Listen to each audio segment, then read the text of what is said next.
2007-8 کی بات ہے. لیاقت آباد کا پل جب آپ چڑھتے ہیں تو کافی لمبی چڑھائی ہے، اور اکثر ہوتا یہ ہے کہ آپ کو پتہ ہے انڈسٹریل ایریا سے ٹریلرز آ رہے ہوتے ہیں اور ہیوی ٹرکس آ رہے ہوتے ہیں، اور وہ بہت سلو چل رہے ہوتے ہیں. کبھی کبھی تو پتہ ہی نہیں لگتا کہ چل رہے ہیں یا رکے ہوئے ہیں. اچھا، وہ ٹرولرز جا رہے تھے اور اس دوران پیچھے ایک ہائی روف آ رہی تھی جو جہانگیر روڈ اور پھر ڈاک خانے سے ہوتے ہوئے اس نے لیاقت آباد کے فلائی اوور پہ چڑھنا تھا اور آگے عائشہ منزل پہ جہاں بھی اترنا تھا کریم آباد پہ. اب ہائی روف میں کچھ 7-8 لوگ ہوں گے. ملیر کی وہ فیملی تھی، اردو اسپیکنگ فیملی تھی، اور وہ کہیں سے آ رہے ہوں گے. اس میں بچے بھی تھے، خواتین بھی تھیں اور مرد حضرات بھی تھے.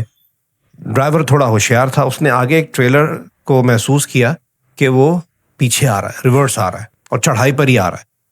سلو میں ذرا بات ایک دم کبھی کبھی بریک ٹوٹ جاتا ہے، بڑے میکینیکل کوئی فالٹ ہوا جس کی وجہ سے ٹریلر پہلے آہستہ آہستہ آنا شروع ہوا، اور پھر ان کو جب احساس ہوا، ان کو اتنا ٹائم مل گیا ہائی روف والی فیملی کا، وہ تمام لوگ گاڑی وہیں چھوڑ کر اپنی جان بچا کے اور وہ فوراً سائڈ پر ہوئے، اور وہ ٹریلر اس ہائی روف کے اوپر سے گزر گیا، ایک طریقے سے بالکل اس کو سٹیکر بنا دیا.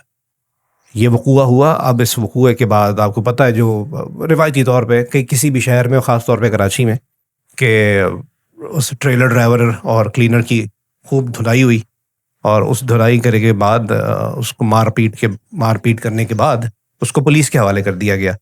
اب ہائی روف والوں کو کیونکہ مالی نقصان تو ہوا تھا، جانی نقصان سے تو اللہ کا شکر ہے کہ وہ بچ گئے تھے، تو وہ لوگ بھی متعلقہ تھانے پہنچ گئے. وہیں پر ہی تھانہ تھا قریب میں.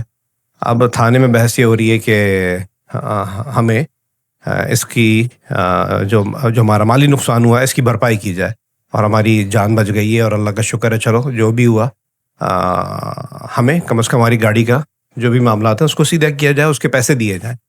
اب وہ جو ٹریلر کمپنی تھی جو جس میں مال بردار ٹریلر تھا، اس پہ وہ جو کمپنی تھی اس پہ باقاعدہ لکھا ہوا بھی تھا، اور وہ پنجاب کی ایک بڑی مشہور ٹرانسپورٹ کمپنی ہے، گوڈز اینڈ ٹرانسپورٹ کمپنی ہے، اس کا وہ ٹریلر تھا پنجاب کا، اور جو عملہ تھا وہ بھی پنجابی اسپیکنگ ہی تھا. اب لیاقت آباد میں واقعہ ہوا ہے، ایک جو فیملی ہے جس کا نقصان ہوا ہے وہ اردو اسپیکنگ ہے ملیر کی، اور غلطی بھی اس پنجاب گوڈز ٹرانسپورٹ والوں کی ہے. تو ایسی صورت میں تو بڑا کلیئر کیس ہے.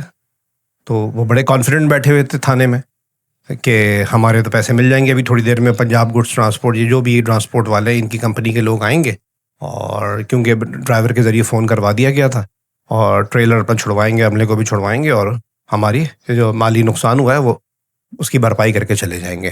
وہ فیملی بیٹھی ہوئی ہے. تھوڑی دیر بعد ایک کراچی کی سیاسی جماعت کا بڑا چمکتا دمکتا نام، ایک بڑی شخصیت، وہ آئے جی تھانے میں. اب ہوتا ہے نا کہ یار کہتے ہیں نا یار یہ کہاں سے بات چلی گئی، یعنی کہ ہماری اتنی آواز، ہماری اتنی توانا آواز ہے کہ اتنی بڑی شخصیت آ گئی تھانے میں. پتہ ہی لگا وہ تھانے میں جو شخصیت آئی تھی کراچی کی سیاسی جماعت کی، وہ پنجاب گوڈز ٹرانسپورٹ والوں کی طرف سے آئی تھی، ان کی وکیل بن کر آئی تھی، اور وہ ان کو چھڑوا کر تھانے سے لے گئے.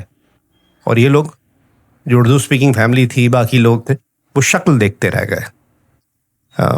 اب آپ لوگ سوچ رہے ہوں گے دیکھو جی یہ متنفر کر رہا ہے جی کراچی کی سیاسی قیادت سے، جیسے لوگوں نے پچھلی دفعہ بھی لکھا کہ آپ کی زیادہ تر اسٹوریز میں ایسے ہی ہوتا ہے کہ جی ابہام پیدا کیا جاتا ہے. یہ دیکھیں بھائی، میں کراچی میں رہا ہوں، یہ سب باتیں جو ہیں نا یہ ذاتی مشاہدات، تجربات کے ذریعے ہوتی ہیں.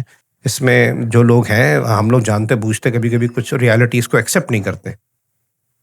اب ہونا کیا چاہیے تھا، میں یہ نہیں کہہ رہا تھا کہ لسانی بنیادوں پر اس کیس کا فیصلہ ہوتا، لیکن افیکٹی جس بھی زبان کا تھا اس کے ساتھ انصاف ہونا چاہیے تھا. ایک تو انصاف نہیں ہوا.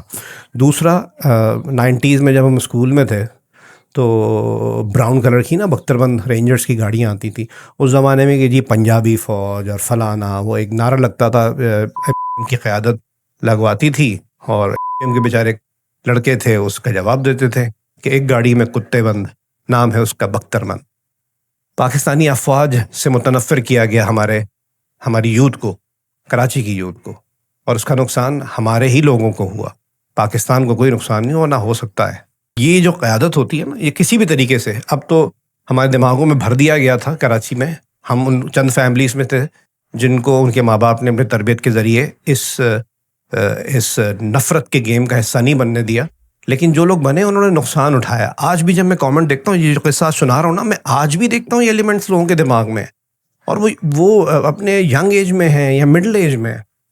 تو کہانی کو سنانے کا مقصد یہ ہے کہ دیکھیں جی، آپ کراچی کی سیاست ہمیشہ لسانی بنیادوں پر ہوئی ہے، ایسے پرفارمنس کی بنیاد پہ کبھی بھی نہیں ہوئی. آج انٹیریئر سندھ والوں سے متنفر کیا جا رہا ہے کراچی کے لوگوں کو، اس سے پہلے پنجابیوں سے کیا گیا، اس سے پہلے پشتونوں سے کیا گیا. مطلب بلوچ غلط، پشتون غلط، پنجابی غلط، اندرون سندھ والے غلط، صرف آپ صحیح ہیں بھائی، صرف ہم صحیح نہیں ہیں. اور اگر ہم صرف صحیح بھی ہیں نا تو یہ نعرہ لگا کے ہم سروائیو نہیں کر سکتے. اگر ہم کراچی میں رہ رہے ہیں، کراچی سندھ کا حصہ ہے. لاہور میں رہنے والا اگر پنجابی جانتا ہے تو کراچی میں رہنے والا سندھی کیوں نہیں جانتا؟ اس ضد نے ہمیں پیچھے کر دیا. آج ہم کہتے ہیں تمام اداروں میں جی سندھی اسپیکنگ ہے. یار آپ کو سندھی کیوں نہیں آتی؟ آپ کراچی میں رہتے ہیں نا، آپ کو آنی چاہیے، مجھے آنی چاہیے.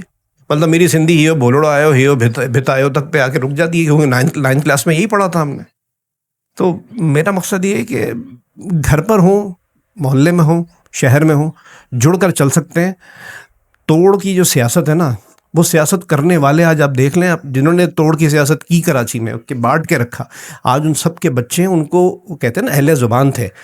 میں نام نہیں لینا چاہتا، ایک کا بچہ ایسا ہے کہ اس کو اردو بولنی بھی نہیں آتی، ان کی انگریزی اتنی مضبوط ہے. تو انہوں نے کیوں اس نفرت کے گیم کا حصہ نہیں بنایا اپنے بچوں کو؟ خدا را آپ بھی اس گیم کا حصہ نہ بنے. اپنے بچوں کو جس زبان کے بھی بولنے والے آپ کے ساتھ رہ رہے ہیں نا، ان سے محبت کرنا سکھائیں. کوئی لوگ 2 نمبر نہیں ہوتے، کوئی خاص زبان بولنے والے تمام 2 نمبر نہیں ہوتے، کوئی خاص زبان بولنے والے تمام اچھے نہیں ہوتے. بہت شکریہ. Keep watching Mere Log.